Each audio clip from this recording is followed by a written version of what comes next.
J.D. Vance was on stage, Turning Points USA. Turning Points. I've heard that recently in the news. It's odd, Wasn't yeah. somebody working for Turning Points that was... named in this federal indictment? Yeah, I think so. Oh. Anyways. Well, I just can't even. Charlie Kirk is interviewing J.D. Vance, and they are attempting again, right? Like, there's nobody in that Turning Points audience who cares about childcare. Honestly, there's nobody. I mean, nobody. Yeah, they want the women in the home. Childcare, please. That means that you're probably a bit of a mouthy broad going out there and making can big the bucks. state enforce patriarchy? I mean, it's honestly, it is completely antithetical to everything that J.D. Vance has been talking about. I mean, J.D. Vance is on record saying in about 5,000 different locations, if you are a woman who's pursuing a career, you're being sold a bill of goods. You should be at home with a family. Otherwise, your life has no meaning. I mean, that's just his. That's his ideology. Policy, yeah. But they're stuck with like, wait a second. It's not weedy enough to simply cite some form of religious fundamentalism as a policy statement. We've got to pretend like we're doing policy, and so that we can claim that Kamala Harris is not doing policy. And so Charlie Kirk asks about childcare, and the one thing that amazes me about this, I mean, just over and over again, is like, does J.D. Vance do no prep for any of this? Like, it just sounds like he's winging it. And it's not like he couldn't say to Charlie Kirk, Charlie, what are you going to ask me about? Well, because this is also gesturing at something that Vance wants to employ, which is this Viktor Orban style vision of a society where, like, he tried to outflank Harris with saying, I will make the child tax credit $5,000 in the first year of a child's life. And she came out and said, okay, I raise you one, I'll do $6,000, because he doesn't mean what he says. He didn't show up to the vote for the expanded child tax credit. What he wants to do is use children as propaganda objects to sell a Christian theocratic vision for the country, which is what Orban has done, as you know, and they emulate him, where it's like using the government with tax credits and things like that to keep women in the home, and also to privilege heterosexual couples by making them subject to like these tax benefits. That's their vision, but they don't want to say that because it's a minoritarian vision, as it is for the entirety of their platform. And here is Charlie Kirk with that question. Can we do about lowering the cost of daycare? Hayden, obviously a working family, and it's very hard for working families to get by. How will we lower the cost of daycare? Yeah, such an important question, Charlie. And I think one of the things that we can do is make it easier for family models to choose, or for families to choose whatever model they want, right? So one of the ways that you might be able to relieve a little bit of pressure on people who are paying so much for daycare is make it so that you know, maybe like grandma or grandpa wants to help out a little bit more, or maybe there's an aunt or uncle that wants to help out a little bit more. If that happens, you relieve some of the pressure on all the resources that we're spending in daycare. Pause it for 1 second. Now wait. Now the policy is what? Is the government now saying that grandma and grandpa can't provide daycare for the kids? Or is he the interesting thing is I would be okay with some type of like government support where you're like, we will actually subsidize grandma and grandparents with doing that. Yeah. Or, you know, family members. Like, you know, it's very contentious when you have family members who are taking care of like their elder parents in terms of like, you know, Medicare reimbursement and whatnot. Is he saying loosen that up, or is he just saying, hey, man, have you thought about some of your relatives taking care? Because, you know, my parents love taking care of their grandkids. I don't know. I think they also like the ability to not do that and enjoy their retirement. No. We're going to mandate.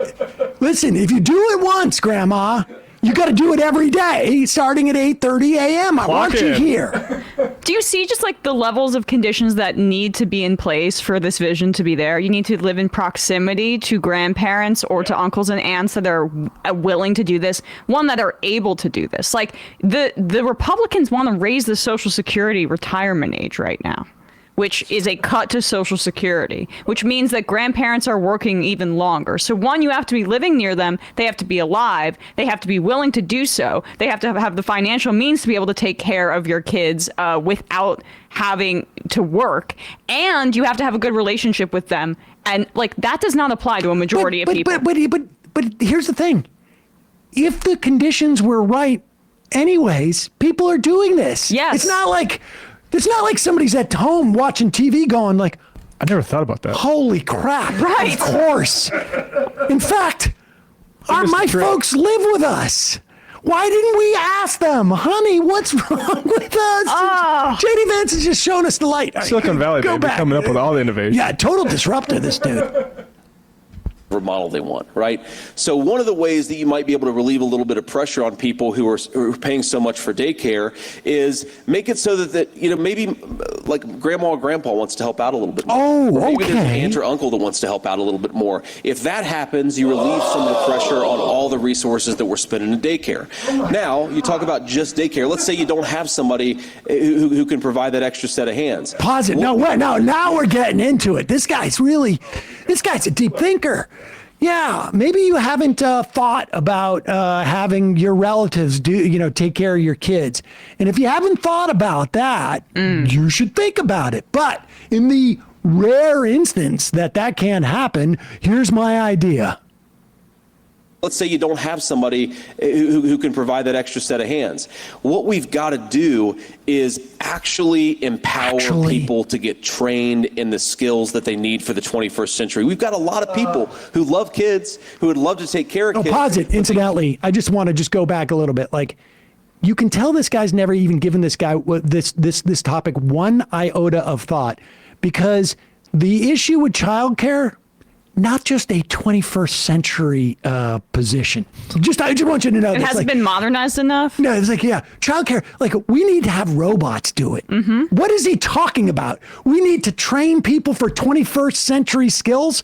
Childcare is not a 21st century skill. We actually need it in the 20th century too. I believe Also, this. it's a quarter over the 21st century. Can we retire that? It's so silly. But I remember when I was touring, when I first started doing this job in 2016, when I think we might have been in Pennsylvania or Michigan. This is when I kind of figured that Hillary had a good chance of losing. But we were interviewing people, including childcare workers. And I remember this one particular woman saying that basically it's a struggle for her to stay out of poverty. And she's a full-time childcare worker, and she works crazy hours, double shifts, and things like that. Well, maybe that's what he's going to offer. He's going to offer higher pay for them. Extensive job training and maybe a universal child care program like we actually had in the American Rescue Act, where we were subsidizing thousands of child care facilities across the country. We rolled that back.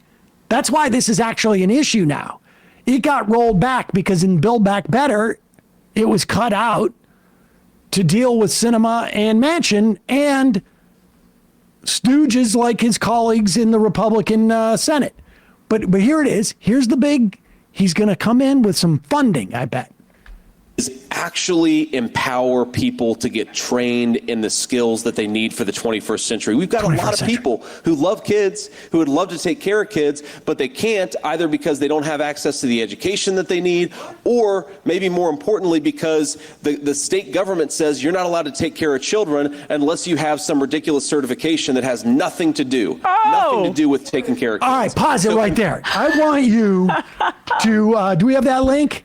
This is from Monroe College in this is New York State, right? Oh, I'm blinded by the red tape. Child care training, professional development for licensed and registered programs. Now, if you're a parent, you probably understand why you might, if you're going to hand off your kid This red tape to a facility, you're going to want like something there. Now, in New York State, I believe it is, if you have a child care where you're just taking care of 3 kids or less, you don't need any of this.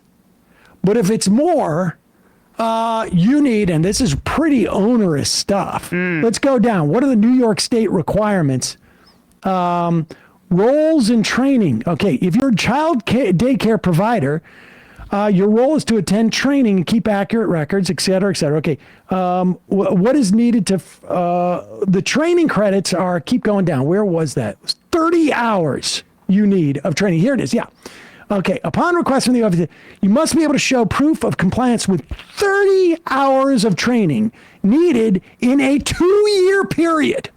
Well, I just can't even. So you could do the math, an hour and 15 minutes a month of training to be qualified, but you need to have proof. And you have 2 documents, 2 forms to track your program and see the individual hours. I thought the Republicans. Now, you can also have credential programs Yeah. where you can get a child development associate credential, which is the most widely recognized credential in early child education. And that's a career of advancement in early child education. But you don't need that for daycare. You can get a program administrator credential if you want to set up your own daycare. But if you need to just work in a daycare facility, all you need to do is do that 30 hours worth of training. I thought that the Republicans are the ones that wanted to protect children. So they want less regulations in daycare. Do people remember? They also have background checks. I forgot about that. You have background checks. Do you remember to make the sure that you've not been Yes. fired from different places, or that you have any type of offense in terms? I mean, I remember reading about this. I wasn't alive for this, but the McMartin preschool trial, which was that satanic panic trial in the 1980s, where the entire right was obsessed with the idea that ritualistic sexual abuse was happening to children at daycare facilities. This was a right-wing driven hysteria. Now, the Republicans would never do that, right? In the modern day, in 2024, they would never have conspiracy theories about children being preyed upon by people in schools or things like that. No, but in pizza stores. Oh, that's also, I did hear about that one thing. But they would never, in the year 2024 or 2023, make entire presidential campaigns about children being groomed or molested in schools or anything like that. How is this compatible, this vision? Well, it is. It's because it's libertarianism and they don't want to think about raising money to actually make people's lives better via taxation. But this is not a compatible vision with the protect children idea from the Republicans. No. Do we have more 20 more seconds? Ridiculous certification that has nothing to do with taking care of kids. So empower people to get the skills they need. Don't force every early child care specialist to go and get a 6-year college degree where they've got a whole lot of debt and Americans are much poorer because they're paying out the wazoo for daycare. Empower working families, empower people who want to do these things for a living, and that's what we got to do. All right, we Empower them. Empowered. Amazing. Empower them by cutting We're doing nothing. Standards. Doing nothing. First of all, he's making up the standards. I mean, maybe it's different in some other state. Maybe California or Massachusetts has stricter requirements than New York State. But I am willing to bet everything I own that the state of Tennessee, for instance, does not have stricter requirements than New York State. Yeah. With all due respect to Tennessee. Speaking of Tennessee, That goes so far beyond the pale. I just can't even. hey folks, don't forget to hit the subscribe button and check out our daily show. We do it every day at 12 p.m. Eastern for about 2.5 hours. We even take phone calls. You should check that out.